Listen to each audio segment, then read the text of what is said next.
वालेकुम। Welcome to Mitchell's presents breakfast with Jugan. आज जो बहुत ही ब्रिलियंट यंग मैन हमारे साथ हैं, उनकी मैं क्या पूरी दुनिया बहुत बड़ी फ़ैन है। आप एक पाकिस्तानी इंटरनेशनल क्रिकेटर हैं, उस लेवल के क्रिकेटर हैं कि आप फॉर्मर कैप्टन भी रह चुके हैं इन टेस्ट एंड ओडीआई क्रिकेट। और आपकी सोशल मीडिया की फ़ैन फॉलोइंग इतनी क्रेज़ी है कि कुछ समझ नहीं आती कि मतलब होता है ना कि यूजुअली क्रिकेटर्स के नॉन इंगेजिंग टाइप फैंस होते हैं, इनके फैंस बड़े इंगेजिंग हैं, ये इनके साथ इंगेज भी करते हैं, इनके साथ कम्युनिकेट भी करते हैं, इनसे कहते हैं कि भी है कि भाई हमें बताएं ये वो। पिछले दिन उन्होंने दाल बना दी। मैं कहा हैं, यानी कि अगर इनको खाना बनाना आता है तो फिर हमारे शो पे भी आएँ और कुछ हमें नाश्ता बनाना भी सिखाएं। तो आज हमारे साथ the very talented, the very brilliant Azhar Ali हैं। अस्सलाम वालेकुम। वालेकुम सलाम। बहुत सारी तारीफें कर दी हैं मेरी कुकिंग की। तो हाँ, नहीं कुकिंग की तारीफ मैंने कहा बना दिया, मैंने ये नहीं कहा कि शुक्र अच्छा है। हाँ, ये बनाया। अच्छा हाँ, क्या सही है। उस पे मैंने भी तबसरा करना है, लेकिन लेकिन सबसे पहले तो मुझे ये बताइए कि क्वारंटीन एज अ क्रिकेटर कैसी गुजरी आप पे, क्योंकि मतलब क्वारंटीन एंड देन ये कोविड का पूरा टाइम सब कुछ बंद हो गया था, तो क्रिकेट की दुनिया कितनी इफेक्ट हुई? बहुत बहुत इफेक्ट हुई। बड़ा मुश्किल है थ्रू एक दफ़ा नहीं करनी, ये तो आपने जहाँ जाना है अलग से क्वारंटीन करनी है। तो अब अल्हम्दुलिल्लाह ये कि आहिस्ता आहिस्ता चीज़ें ईजी हो रही हैं। लेकिन सबसे मुश्किल जो थी वो न्यूजीलैंड में थी, जो 14 दिन हम एक ही कमरे में रहे थे and we couldn't meet anyone.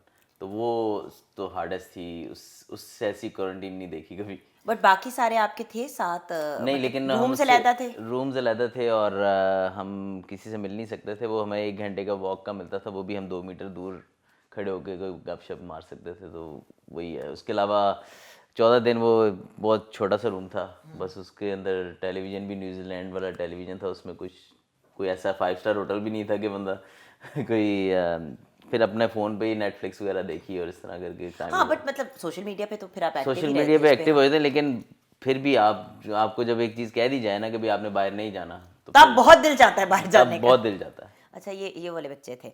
अच्छा, ये बताएं कि कोई फनी स्टोरी ड्रेसिंग रूम की, मतलब जब आप लोग चेंज वगैरह कर रहे होते हैं, रेडी हो रहे होते हैं, तो कभी कोई ऐसा फनी इंसिडेंट, कोई ऐसा वाकया बैक एंड पे?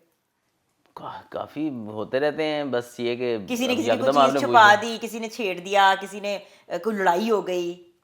नहीं, अक्सर ये होता रहता है कि जैसे बैट्स वगैरह एक दूसरे के जो है ना वो छुपा लेते हैं अगर कोई पसंद आ जाए, तो वो बहुत ज़्यादा होता है। और सरफराज से बहुत बैट बचा के रखने पड़ते हैं, क्योंकि वो फिर उठा के ले जाता है और फिर वो ये नहीं कहता कि भाई वापस मिलेगा। वो ये कह रहा है कि बस मैंने ले लिया है, आप यहाँ से ले लेना, वहाँ से ले लेना। और आपका एक मैच का बैट होता है पूरा, तो वो किसी का भी उठा लेता उठा है। लेते, वो अच्छा। फिर पूरे रोला पे आ जाता है पूरे ड्रेसिंग रूम। अच्छा, अब ये देखिए ना, हम लोगों को ये बातें नहीं पता होती, ये आप लोगों की अपनी एक वक्री दुनिया चल रही हाँ, होती नहीं है। नहीं, ऐसी चल रही होती है कि वो तो ऐसा होता है कि हम 6-7 लड़के ना फिर कहते हैं कि यार किसी तरह एक दूसरे के जो इसको पसंद है ना वो किसी और के बैग में रख दो। अच्छा। हाँ, ताकि बच के चला जाए।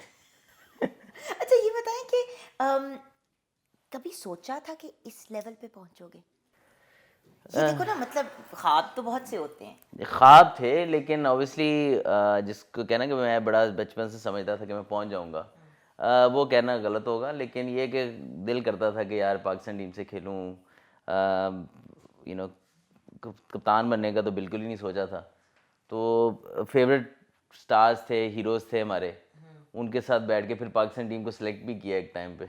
तो वो एक मैं फिर सोचता था कि यार ये चीज़ें एक ख्वाब लगती थी और नहीं, ये ऐसा। हिट करती हैं जब बैठे होते, जब कोई कहता है कि आओ फलां लेजेंड के साथ आके बैठ के सिलेक्शन करो, तो उस वक्त क्या फीलिंग्स होती हैं? यकीन आता है कि ये मैं ही हूँ नहीं, जिसने कभी सोचा था कि मैं करूँगा? एक छोटी सी एक मोमेंट थी जब मैंने यही चीज़ मेरे जहन में आई थी। तो जब मैं कप्तान बना और ऐसे करके ना नेम प्लेट लगी हुई थी, कोई मीटिंग थी हमारी ना, तो अज़हर अली कैप्टन पाकिस्तान। तो एक वो मोमेंट था कि मैंने कहा यार देखो कहाँ से चले, क्या था, कुछ कुछ यकीन नहीं था कि कहाँ पहुँचेंगे, क्या होगा। फिर दूसरी चीज़ जहाँ मुझे हिट किया कि इंजमाम भाई मेरे फेवरेट प्लेयर थे। मतलब कि मैं डाई हार्ट फ़ैन था उनका बहुत ज़्यादा, जिसको कहते हैं ना कि यार क्रेज़ी फ़ैन, मैं वो था उनका। तो वो सिलेक्टर बन गए और मैं उस टाइम कप्तान था। तो वो हम इकट्ठे बैठ के पाकिस्तान की टीम सेलेक्ट कर रहे थे। फिर मेरे जहन में आ गया यार वो टाइम जिसमें मैं सिर्फ इंजमाम भाई से मिलने को सोचता था, अब मैं बैठ के उनके साथ पाकिस्तान टीम सेलेक्ट कर रहा हूँ। जब पहली दफ़ा क्रिकेट की फील्ड पे कदम रखा एज अ प्लेयर, उस वक्त क्या तासुरात थे, याद है? जब जब पहली पाकिस्तान दफा टीम से खेला हाँ पाकिस्तान टीम से सिलेक्ट हो गए हो, द फर्स्ट टाइम आपने उस क्रिकेट फील्ड पे पैर रखा, क्या चीज़ उस वक्त, क्या फीलिंग्स, क्या सेंटिमेंट्स थी? ओह बताना मुश्किल है क्योंकि दो चीज़ें थी। एक तो डेब्यू था मेरा, फिर लॉर्ड्स पे था जो होम ऑफ क्रिकेट है। तो उसका Exactly. एक अलग, आज भी जब जाते हैं ना वहाँ पे प्रेशर तो अजीब सी ना बॉडी में फीलिंग आती है। आई डोंट नो व्हाई, कहीं और जाके नहीं आती, लेकिन लॉर्ड्स में आती है। जब भी जैसे ही आप जाते हैं ना तो आपको फील होती है चीज़। तो वैसे हम प्रैक्टिस के लिए जा रहे थे तो इतना नहीं फील हो रहा था। जैसे ही जब मैच का वो जैसे कहते हैं ना कि इन्वायरमेंट बना ना, जबकि मैच स्टार्ट होना, वो हल्की हल्की बारिश हो रही थी। और वो ना जब मैं वॉक करके जा रहे थे अंदर ग्राउंड की तरफ तो बड़ा वो हल्की हल्की टांगें भी कांप रही थी कि यार अब दैट्स इट, ये दिस इज इट। और इट्स डू और डाई, डियो डाई उधर तो डू और बेसिकली। डाई था। लेकिन ये था कि खुशी भी थी, एक्साइटमेंट भी थी कि यार जिसके लिए इतने अरसा मेहनत की है तो आज मिल रहा है। तो बस ये था, थोड़ी सी नर्वसनेस ज़रूर थी। लेकिन जिसने भी जो भी सीनियर प्लेयर्स थे उन्होंने कहा, या कोचेस थे, उन्होंने कहा इंजॉय करने का टाइम है। डेब्यू वाले पे परफॉर्मेंस का प्रेशर नहीं होता, आप सिर्फ इंजॉय करो इसको। तो फिर आहिस्ता, लेकिन हाँ फिर बट भी बीइंग अजहर अली आप पे जरूर होगा नहीं प्रेशर, जिस बिल्कुल, तरह वो हो। कहने की बातें अलग होती हैं, लेकिन जब बैटिंग करने गया तो टांगे कांप रही थी। यानी कि त्राह निकल गया था। हाँ जी बिल्कुल मैंने जब 2-3 बॉल फेस किए तो रिकी पॉन्टिंग बड़ा नाम था, ऐसे करके आया मेरे पास खड़ा होकर फील्ड सेट कर रहा है बाउंसर के लिए। तो अब बंदा कहता है यार कि मैं कितने आ गया। कितने पास गया। I understand, I don't understand, I wish I could understand and be on your level, but माशाल्लाह अल्लाह आपको मजीद और कामयाबी दे। अच्छा ज़रा नाश्ते का बताएं ना मुझे, कुछ नाश्ता बनाना आता है, कुछ कभी बनाया है वो दाल के अलावा? वो दाल देखिए की मैं बात जब भी बनाता हूँ ना, जब भी बनाता हूँ फ्री ऑफ माइंड होकर बनाता हूँ। शाहकार बनाता हूँ। मैं क्या यार कि जब कंप्लीट होगा बस खाने जोगा बन जाए। अच्छा चले फिर मैं इतना बता दी, कुछ अंडे से बनाने जा रहे हैं हाँ अब वो। नहीं, अंडे तो देखिए अंडा बनाए तो किसी न किसी किस्म का बन जाएगा। कई दफ़ा ऐसा भी हुआ है कि फ्राइड एग आपने बनाया और इन दी एंड आपको स्क्रैम्बल्ड एग बनाना पड़ गया। डिपेंड करता है कि आपके पास पैन कितना अच्छा है। अच्छा अच्छा, साढ़े हस्ते लो यानी कि पैन पे मतलब शेफ कितना अच्छा है ये नहीं है, पैन कितना अच्छा है। एक्सक्यूज मी, आपके हाथ में मजा आना चाहिए। अभी देख लेते हैं, अभी पता चल जाएगा दूध का दूध पानी का पानी। लेकिन किचन में जाने से पहले आपको मैं डिस्क्लेमर दे दूं, आप कितने मजे का ब्रेकफास्ट तैयार करेंगे और उस ब्रेकफास्ट के बाद आप हमारे रैपिड फायर के कितने अच्छे सवालों का कितनी अच्छी तरीके से जवाब देंगे, उस पर डिपेंड करता है कि आपको मिचल्स का गिफ्ट हैम्पर मिलेगा कि नहीं। डन है? डन। क्योंकि अगली बार अगर फिर क्वारंटीन में खुदा ना खास्ता जाना पड़ा तो फिर आपके ये पास इसकी जरूरत अल्लाह पड़ेगी। आजमात सारी होंगी। रेडी? रेडी। चल, सोचा कि जॉगिंग करते हुए किचन में आएंगे, फिर मैंने कहा रहने ही दो, उसने जॉगिंग पे भी कुछ तबसरा कर देना है। अच्छा जी, तुसी आंडे बना रहे हो जी। कि स्क्रैम्बल्ड एग क्या तरीका है स्क्रैम्बल्ड एग बनाने का? कोशिश करूंगा याद रह जाए, लेकिन ये कि स्क्रैम्बल्ड है। स्क्रैम्बल्ड का मतलब ही है, ये स्क्रैम्बल जितनी मर्जी पा दो चीज़ें। बिल्कुल। तो ये बताइए कि सबसे पहले अंडे अंडे अंडे खुद तोड़ के डालोगे या मुझसे नहीं तोड़वाओगे? नहीं, मैं एक एक अच्छा ऐ लो। मैं इतना मास्टर नहीं हूँ। कि दोनों को ऐसे करके मार के कर दो। वाह जी वाह, की स्टाइल। हाँ ओ ये वाला, ये गलत हरकतें। हाँ दो के तीन, वैसे कितने खाते हो अंडे जब खाते 3 आई थिंक स्क्रैम्बल्ड एग के लिए 3, वरना 2 बनाए ना तो बहुत कम सा रह जाता है। हो? सच कह रहे हो। हेलो हाथ पोंजू, मैं नमक मिर्च अपनी मर्जी से डालूंगी, तो टेस्ट मैंने अल्टीमेटली करना है, ठीक है ना? सेम जिम में Scrambled egg के लिए दूध बहुत ये आदमी जिन है, ये आदमी जिन इतना भी नहीं। है। हाँ। ओए कितना पा देता है। पता नहीं क्या बना रहा है ये लड़का। अच्छा चूल्हा में जला देती हूँ, अब देखते हैं कि बनेगा क्या। मैं बता रही हूँ अगर मजे का ना हुआ तो गिफ्ट हैम्पर नहीं मिलेगा। छोड़ दें बस, अच्छा जो बनेगा देखी जाएगी। वैसे ऐसा बुरा नहीं बना, अब जायका क्या है वो हम देख थोड़ा कितना पकाना है उन्होंने। चलो ज़बरदस्त हो गया। ये हो गया। अच्छा अब मैं ज़रा सॉसेजेस फ्राई कर लेती हूँ, और बल्कि हम अपना ना प्लेटर तैयार करते हैं ना जिसमें हमने वो करना है। ये बताओ कि नेक्स्ट गेम प्लान क्या है, what do you want to do from here? क्योंकि देखो एट वन पॉइंट क्रिकेट से रिटायर तो करना पड़ेगा किसी जी, ना किसी स्टेज पे, अल्लाह ना करे जल्द हो, बट एट सम पॉइंट तो करना है। क्या सोचा है? मैंने तो अभी बहुत आहा हाँ हा हा। ज़बरदस्त। हाँ जी, ओहो तो देखिए ना आपका शेफ जुगन, हमारे सॉसेजेस भी तैयार हो गए। टाडा! अच्छा हाँ बताएं। बैक हाँ अब दो चीज़ें हैं, एक तो आप या तो कोचिंग में आ सकते हैं या आप कमेंट्री में जा सकते हैं या स्टूडियो, मतलब जो आपका तो वो दोनों ऑप्शन मैंने ओपन रखे हुए हैं। लेट्स सी कि जब रिटायरमेंट होगी तब देखेंगे कि क्या चीज़ बेस्ट है मेरे लिए, तो जिसको ज़्यादा इन्जॉय करूँगा तो ज़्यादा उसको करने को आई थिंक। लेकिन पाकिस्तान में कोचिंग करना बहुत मुश्किल काम है। अग्रीड। इसी नोट पे जरा चलते हैं ना वापस। न जाने इस मुंडे ने क्या बनाया है। अब मैं ये ट्राई तो करने लगी हूँ, लेकिन अगर बुरा हुआ मैंने लिहाज नहीं करना। अच्छा मैं इतना बता दूँ, ऊपर लवाजमात भी आपने डाल दी ना अपनी डेकोरेटिव सी, ताकि उसकी शक्ल अच्छी हो जाए। बिस्मिल्लाह, पता नहीं से क्या होना है।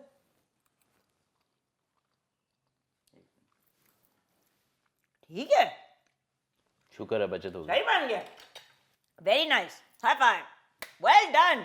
अच्छा ठीक है, यानी कि हाथ में मजा है। यानी कि अगली बार अल्लाह ना करे मेरे मुंह में खाक, लेकिन कभी ऐसा वक्त आया जब और कुछ नहीं आता, हम खाना बना हाँ, ये कर सकते हैं। अपनी सब्जियां उगा के अंडे के साथ जो है ना वो सैंडविच सब कुछ। अच्छा ओके, गुजारा। you mentioned a healthy lifestyle and I agree that a healthy lifestyle is very very important. तो healthy lifestyle के point of view से हमारा for example strawberry jam भी हमारा डाइट वर्जन है, हमारे पास एप्पल जैम की भी डाइट वर्जन है, so you can try any of them. So अब आप बता दीजिए कि आपको कौन सा वाला जैम। एप्पल भी है, मार्मलेड भी है और हमारा स्ट्रॉबेरी मेरा। अच्छा चलो मैंने डाल दिया, तुम डाल दो। देखो आज टेक्निकली मैं आपकी मेहमान हूं ना, क्योंकि आपने नाश्ता बिल्कुल ऐसे ही ऐसे ही। सो आई एम गोना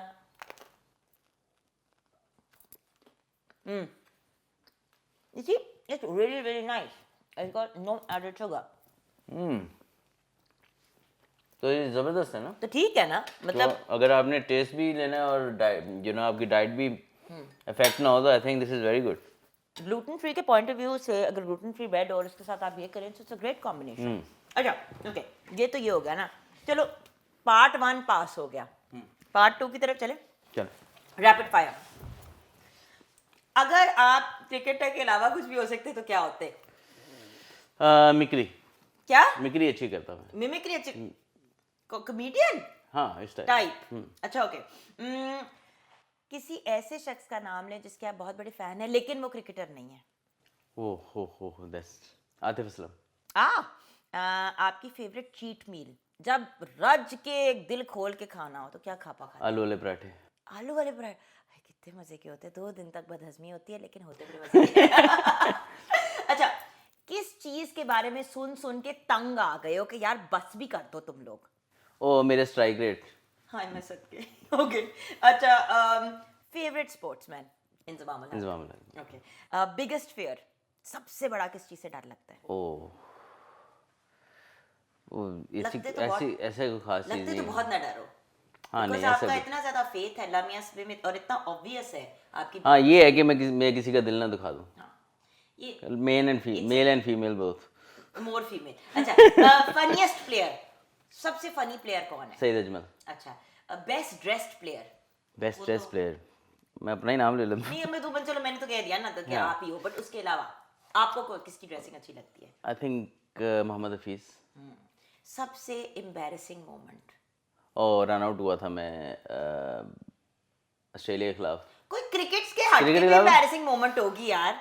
ओए बीवी को बर्थडे विश किया लेकिन उस दिन बर्थडे नहीं थी, या कोई इस टाइप की भी तो कोई हरकत की होगी जिंदगी में यार। नहीं वैसी तो मैं बहुत करता रहता। तो फिर बताओ ना कोई बहुत फनी बात जो बहुत ही कोई इस टाइप की हरकत की हो जो नहीं मैं एक दफ़ा ना जब बैठा हुआ था स्टेडियम के बाद, जब मैं 15 साल का था, अंडर 17 के ट्रायल हो रहे थे, तो मैंने एक बार के ऊपर बैठा हुआ था और बड़ी देर से ना वेट कर रहे थे हम अंदर जाने का।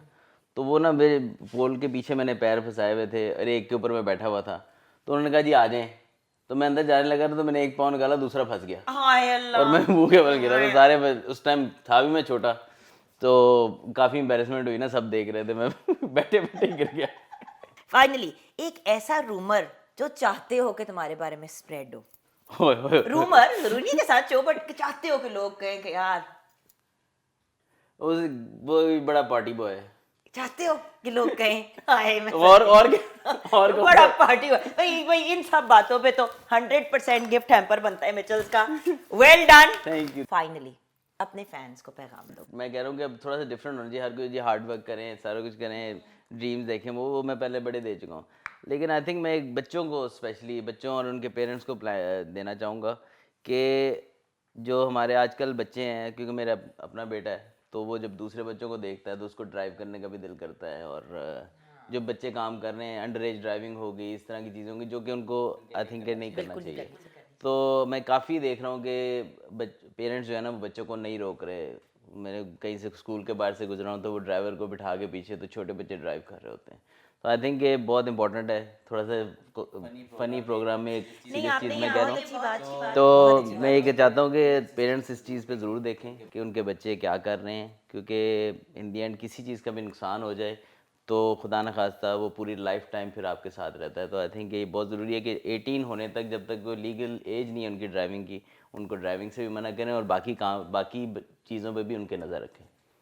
आई can tell you how grateful I am कि आपने ये बात कही है, क्योंकि मेरा अपना बेटा हमज़ा 16 साल का होने वाला है इंशाल्लाह, और उसके दोस्त ऑलरेडी गाड़ी चलाना शुरू हो गए हैं।